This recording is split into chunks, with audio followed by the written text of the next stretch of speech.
Dibaca kuat karena setan takut kalau suara yang kuat, makanya azan itu kuat. Allahu Akbar, Allahu Akbar. Kenapa kalau azan berkumandang suara anjing melolong? Karena anjing-anjing melihat setan pada kabur. Jadi anjing bisa ngeliat setan, Pak Ustaz? Bisa. Saya pengen ngeliat setan, ganti pakai mata anjing. Oleh sebab itu kita nggak perlu ngeliat setan. Kalau ada orang yang bisa ngeliat setan, Ustaz, saya tadi malam ngeliat gondoruo di rumah saya. Kamu sudah matanya dimasuki setan, maka kamu mesti diruqyah. Tapi yang bisa ngeliat setan, matanya sudah dimasuki setan, karena hanya sesama setan bisa melihat setan. Kecuali ada orang-orang soleh yang dia melihat itu karena mukjizat Nabi, mukjizat. Adapun kepada wali-wali Allah, itu adalah karamah yang diberikan Allah. Tapi mereka nggak pernah ngaku-ngaku. Ini baru sholat 2 hari udah bisa ngeliat setan di belakang. Tadi malam saya pulang pengajian Pak Ustadz, berat sekali. Saya lihat ke belakang, ada sundel bolong numpang 2. Emang dia nggak ada kerja lain mau numpang? Oleh sebab itu jangan hiraukan yang model-model begini. Kita hanya disuruh jaga, jaga, jaga. Jangan sampai setan mengganggu. Setan, jin, iblis, genderuwo, sundel bolong, suster ngesot, jin dan jun.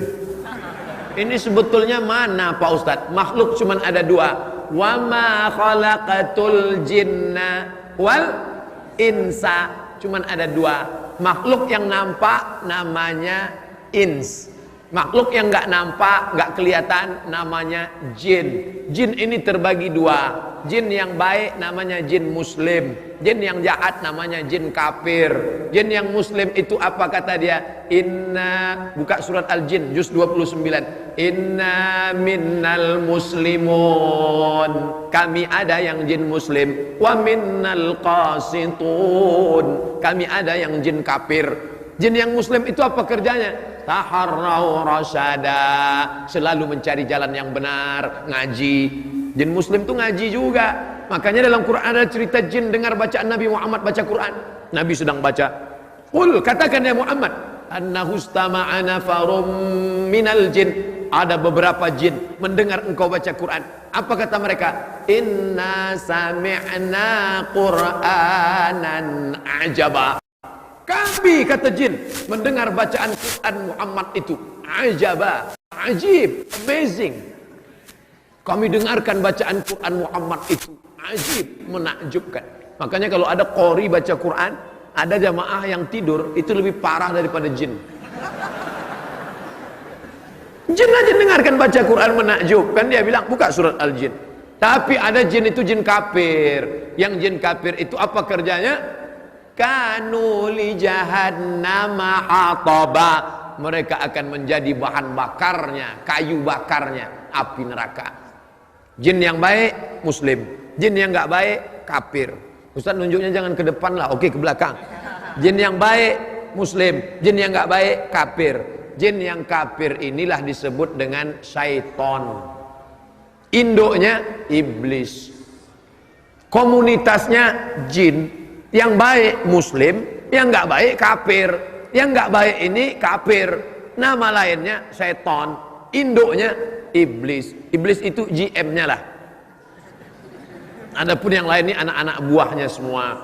Apakah manusia itu juga bisa disebut setan? Ya. Kenapa? Karena dalam Quran dikatakan bahwa syayatinal insi wal jin, ada setan-setan yang terdiri dari manusia dan jin. Kalau begitu auzubillahi minasyaiton, itu bukan cuma untuk jin, bukan. Terus untuk ente juga. Kalau ada nanti kawan yang selalu menggoda-goda, baca dia auzubillahi minasyaitonirrajim. Ente mau ngusir setan ya? Enggak, ngusir ente. Kalau yang menggoda kita itu adalah jin, insya Allah kita baca ayat kursi dia kabur. Tapi kalau yang menggoda kita ini dari kalangan ins, kita baca ayat kursi, dia lebih hafal dari kita. Maka dalam Islam diajarkan, jaga ruh ini jangan sampai mati. Masih berdetak jantung, ruh masih ada di dalam. Sampai kapan ini? Sampai akhirnya janjimu sudah habis Abdul Somad, maka ruh itu pun keluar. Dari mana dia? Berawal dari ujung kaki. minal asfal. Asfal artinya bawah, bukan aspal. Minal asfal, dari bawah. Mengalir dia naik ke atas. Mengalir dia naik ke atas. Lalu kemudian dia pun keluar dari atas. Lalu kemudian mata melihat. Makanya orang yang mati meninggal itu matanya melotot melihat. Apa yang dia lihat? Ruhnya keluar. Orang yang meninggal dunia, salah satu ciri husnul khotimah, irqul jabin, keluar keringat dari jabin. Kalau ini namanya jabhah, kening. Kalau ini namanya jabin, yang di atas jabin. Kalau gabin, roti. Ini jabin namanya. Salah satu ciri husnul khotimah, irqul jabin, berkeringat bagian atas alisnya. Kenapa berkeringat? Saya lama baca hadis nih. Kenapa berkeringat? Ternyata sebelum dia meninggal, malaikat mengepakkan sayapnya. Dikepak sayap malaikat itu, matanya melihat, hai Abdul Somad, inilah tempatmu di surga, blok C nomor 15. Pada saat si hamba itu melihat tempatnya, dia malu kepada Allah.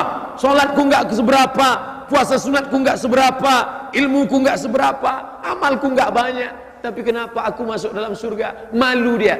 Respon orang yang malu, biasanya perempuan tersipu malu. Biasanya laki-laki merasa malu. Kalau dia dipermalukan, merah telinganya, naik darahnya, atau bisa jadi keringat dingin. Tapi mayat yang akan meninggal dunia, jasad yang akan ditinggalkan ruh, ungkapan malunya berkeringat atas keningnya. Tapi jangan yang keringat rekayasa. Nanti mentang-mentang ustaz ceramah tanda husnul khotimah, ada keringat di atas. Pas tetangga sedang nggak ada, semprot. Biar disangka orang ustaz mati husnul khotimah. Kan itu maksudnya. Nggak perlu kita pencitraan. Ini nanti sampai mati pun pencitraan. Dipoto, alhamdulillah ada keringatnya, sampai melebar ke wajah lagi. Kan itu maksudnya. Artinya ruh itu keluar. Orang beriman, ruhnya keluar seperti embun yang menetes dari ujung daun. Ini daun, pada saat tengah malam embun turun awan ke bawah, lalu kemudian berkumpul dari sisi-sisi daun, menetes di ujung daun. Embun menetes ke bawah, daun tidak ada yang ranting patah, daun tidak bergoncang. Begitulah keluarnya. Tapi bagi orang yang berdosa, seperti duri ditarik dari kain, dari kulit yang basah. Masuk duri ke dalam kulit, ditarik. Ketika ditarik dia, mata kail yang ada dua, mata kail atau anak panah yang masuk ke kulit, lalu ditarik dengan kuat sampai dagingnya terikut. Begitulah rasanya kematian. Ada yang mengatakan kematian itu seperti tebasan pedang di tempat yang sama beratus kali. Ada yang mengatakan kematian itu seperti mata kail pancing ditarik dari kulit yang basah. Ada yang mengatakan kematian seperti kambing yang dikuliti hidup-hidup. Semua menceritakan itu kepada Nabi Muhammad sallallahu alaihi wasallam. Makanya selalu kita berdoa, Allahumma hawwin alaina fi sakaratil maut. Ringankan kami ya Allah saat sakaratul maut, karena kami tak tanggung takutnya untuk merasakan itu semua. Tapi kita tak perlu terlampau takut. Jangan gara-gara pengajian ini terlampau takut, pulang bawaannya takut aja. Nanti masuk kantor enggak takut, matilah. Mati nggak perlu takut, karena mati itu adalah resiko hidup. Berani hidup, berani mati. Takut mati, jangan hidup. Takut hidup, mati aja. Nah, ini resiko. Life is take risk. Hidup adalah berani mengambil resiko. Dan filosof-filosof barat itu hampir tidak pernah cerita mati. Socrates, Aristoteles, Demokritos, Thales, filosof-filosof barat, mereka hampir semuanya kalau sudah cerita mati takut. Tapi Islam justru cerita tentang mati. Kenapa? Mati adalah semangat kehidupan. Kenapa kita beramal soleh? Persiapan untuk mati. Makanya saya tidak ingin, awalnya saya ragu untuk menyampaikan tema ini. Ruh ketika berpisah dengan jasad berarti mati. Saya tidak ingin selesai pengajian umat Islam di Bandung bawaannya mau mati aja semua. Gimana bisnis kita ke depan, Bu? Udahlah, nggak usah diurus, saya mau mati aja.